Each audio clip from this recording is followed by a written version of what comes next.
យ៉ាងនេះបងសុខសប្បាយទេតាំងពីបងជ្រឹងគេពេលនេះអូនមិនទាន់មាននរណា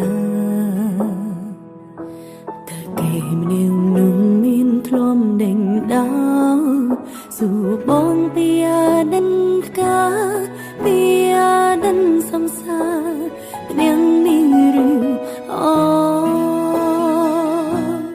បើអូនជួបគេអូននឹងប្រាប់បងជាមនុស្សល្អចាំគេថាមេមិនធ្លាប់ក្បត់អូនសំបីមិនដឹងតែគឺអូនអូនល្អមិនក្រុមក្រន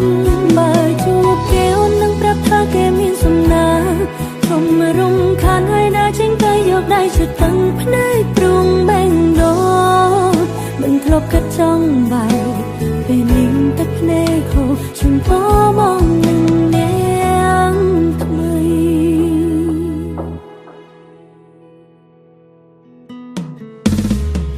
មួយរយយ៉ាងនេះបងសុខសប្បាយទេតាំងពីបងជ្រឹងគេពេលនេះអូនមិនទាន់មាននរណា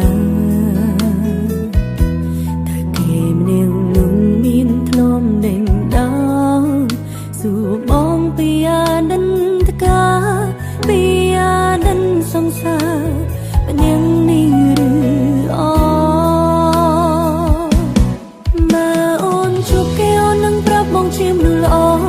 ប្រាំគេថាមានមេមិនធ្លាប់ក្បត់អូនសំបីមិនដឹងតែគឺអូនអូនល្អមិនក្រុមក្រនបើជួបគេអូននឹងប្រាប់ថាគេមានសំណាជុំរំខានហើយដើរចេញទៅយកដៃជូតតឹងភ្នែកព្រួងបែងដោមិនធ្លាប់កាត់ចង់បែកពេលនេះទឹកភ្នែកហូរជូនពោបងនឹងនាងថ្មី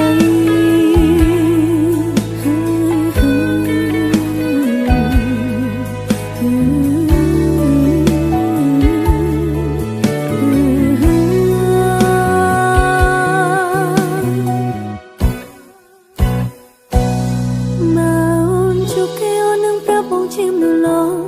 ព្រមគេថាមានមេមិនធ្លាប់បត់អូនសំបីមិនដឹងតែគឺអូ